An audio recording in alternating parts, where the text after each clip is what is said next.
कबीरदास जी द्वारा रचित साखी नामक पाठ की अगली पंक्ति पढ़ाई जा रही है। ध्यान दीजिए। कहता है, अगर हम आप पढ़ने जा रहे हो, इसके पहले आप 10 तक पढ़ चुके हो। कै बिरहिन को मीच दे कै आपा दिखलाई, 8 पहर का दाझड़ा मोह पे सहा न जाई। संदर्भ प्रस्तुत पंक्ति हमारी पठित पाठ्य पुस्तक काव्यांजलि में संकलित कबीरदास जी द्वारा रचित साखी नामक पाठ से लिया गया है। प्रसंग में लिखेंगे, इस साखी में कबीर ने कहा है कि जीवात्मा रूपी विरहणी से अब 8 पहर का विरह सहा नहीं जाता है। व्याख्या देखिए कि कहते हैं, कै विरहिन को मीच दे कै आपा दिखलाई, 8 पहर का दाझड़ा मुँह पे सहा न जाई। कबीरदास जी कहते हैं कि हे प्रियतम, इस जीवात्मा रूपी विरहणी को या तो दर्शन दो अथवा जान से ही मार डालो। 8 पहर यानी दिन रात इस प्रकार विरह में दग्ध होना मुझसे सहा नहीं जाता है। अगला देखिए, कबीर रेख सिंदूर की काजल दिया न जाई, नैनु रमैया रमि रहा दूजा कहाँ समाई। कबीरदास जी कहते हैं कि सिंदूर की रेख पर काजल नहीं दिया जा सकता है। ठीक उसी प्रकार मेरे नेत्रों में राम रमण कर रहे हैं, अर्थात राम बसे हुए हैं, उसमें कोई दूसरा नहीं आ सकता है। सायर नहीं सीप बिन स्वाति बूंद भी नाही, कबीर मोती निपजय सुन्न शिशिर गढ़ माही। बिना सागर किसी सीपी और बिना स्वाति नक्षत्र के जल के भी शून्य शिखर गढ़ मोती उत्पन्न होते हैं।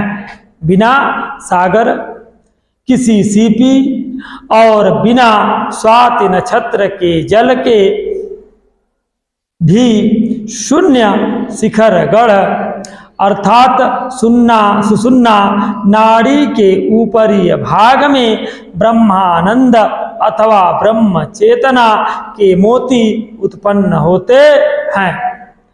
मोती उत्पन्न होने से तात्पर्य विवेक उत्पन्न होना है। आगे देखिए, सायर नहीं सीप बिन स्वाति बूंद भी नाही, कबीर मोती निपजय सुन्न शिशिर गढ़ माही। बिना सागर किसी सीपी और बिना स्वाति नक्षत्र के जल के भी शून्य शिखरगढ़ अर्थात सुसुन्ना नाड़ी के ऊपरी भाग में ब्रह्मानंद अथवा ब्रह्म चेतना के मोती उत्पन्न होते हैं। मोती उत्पन्न होने से तात्पर्य विवेक उत्पन्न होने से है। पाड़ी ही तो हिम भया हिम है गया विलाई, जो कुछ था सोई भया अब कुछ कहाँ न जाई। कबीरदास जी कहते हैं, पानी ही बर्फ बनता है। पानी से ही क्या होता है? पाड़ी ही तो हिम भया, पानी से ही बर्फ बनता है, और बर्फ पिघलकर पुनः क्या बन जाता है? पानी बन जाता है। अर्थात इस प्रकार जल अपने वास्तविक रूप में आ जाता है, उसके संबंध में कुछ कहा नहीं जा सकता है। पानी में ही बर्फ बनता है और बर्फ पिघलकर पानी बन जाता है। अपने अर्थात जल जो है अपने वास्तविक रूप में आ जाता है, उसके संबंध में कुछ कहा नहीं जा सकता है। अगला, पंखी उड़ाड़ी गगन को पेंड रहा परदेश, पाड़ी पिया चंच बिनु भूल गया यह देश। यह आत्मा रूपी पक्षी सहस्त्र नार चक्र रूपी आकाश की ओर उड़ जाता है। यह आत्मा रूपी पक्षी सहस्त्र नार चक्र रूपी आकाश की ओर उड़ जाता है, और यह पिंड अर्थात शरीर बिना आत्मा के यहीं रह जाता है। सहस्त्रनार चक्र में जाकर वह इंद्रियों से परे हो जाता है और बिन चोच के ही ब्रह्म आनंद रूपी जल का पान करता है और इस शरीर को भूल जाता है। आगे देखिए, कहता है नैना अंतरियावतू जव हव नैन जपेऊ ना हव देखव और को ना तुझे देख न दूं। ईश्वर का साक्षात्कार होने पर कौन सा छूट गया? पिंजर प्रेम प्रकाशिया अंतरी भया उजास मुखी कस्तूरी महामही बाड़ी फूटी वास। ईश्वर का साक्षात्कार होने पर, ईश्वर का साक्षात्कार होने पर हृदय में प्रेम का प्रकाश हो गया और भीतर ही भीतर यह सारा प्रकाश छा गया है। मुख से राम नाम के कस्तूरी जैसी सुगंध आने लगी है और वाणी में प्रभु प्रेम की सुगंध फूट निकली है। आगे देखिए, नैना अंतरियावतू जव हव नैन जपेऊ ना देहव देखव और को ना तुझ देख न दूं। कबीरदास जी कहते हैं कि हे परमात्मा, जब ही मैं अपने नेत्रों को बंद करूं तू उसके अंदर शीघ्रता से आकर के बैठ जाना। इस प्रकार मैं अपने नेत्रों को बंद करके ना ही तुझे किसी और को देखने दूंगा और ना ही स्वयं किसी और को देखूंगा।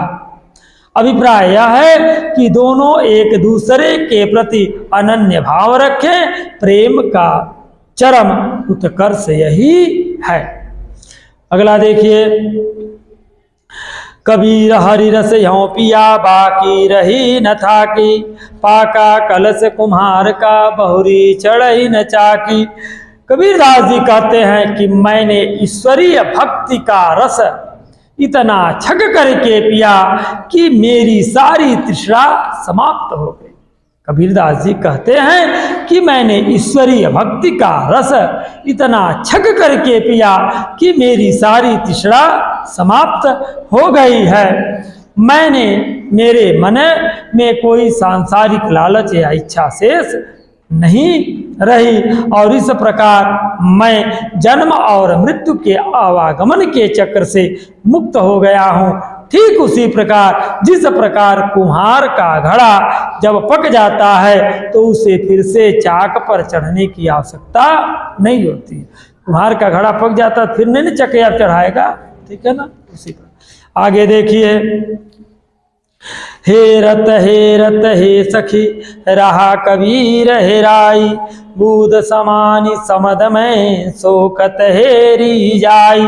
कबीरदास जी कहते हैं कि हे सखी अर्थात हे संतों, मैं परम तत्व को ढूंढते ढूंढते अर्थात ईश्वर को ढूंढते ढूंढते मैं स्वयं ही ब्रह्मामय हो गया अर्थात ब्रह्मा के प्रति ऐसा भाव विभोर हो गया कि अपने अस्तित्व को ही मैं बिल्कुल भूल बैठा हूँ।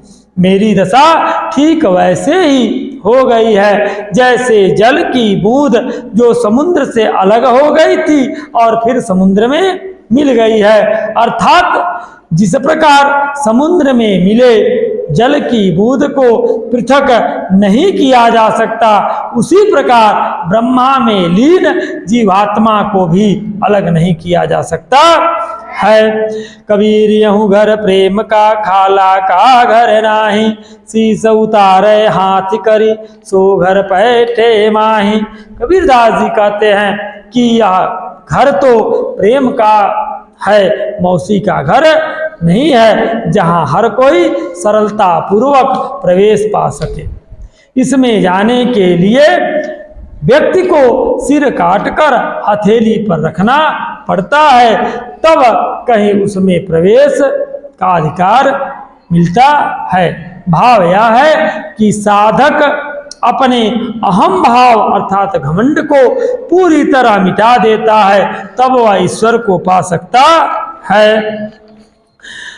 जब मैं था तब हरि नहीं, अब हरि है मैं नाही। सब अधियारा मिट गया, जब दीपक देखा माही। कबीरदास जी कहते हैं कि जब तक मेरे अंदर अहंकार था तब तक मुझे परमात्मा की प्राप्ति नहीं हुई, और जब अहंकार के समाप्त हो जाने के बाद मुझे परमात्मा की प्राप्ति हुई है, तो मैंने मेरे अंदर ज्ञान रूपी दीपक प्रज्वलित हो उठा है, और मैंने अज्ञान रूपी सारा अंधकार को अपने मन से क्या किया है, दूर कर दिया है। इस प्रकार ज्ञान को प्राप्त करने के पश्चात मेरा अहम भाव दूर हो गया, और अहम भाव के दूर होते ही मुझे परमात्मा के दर्शनों की प्राप्ति हो गई। यह पाठ समाप्त, आगे का कल पढ़ाया जाएगा। ठीक है ना।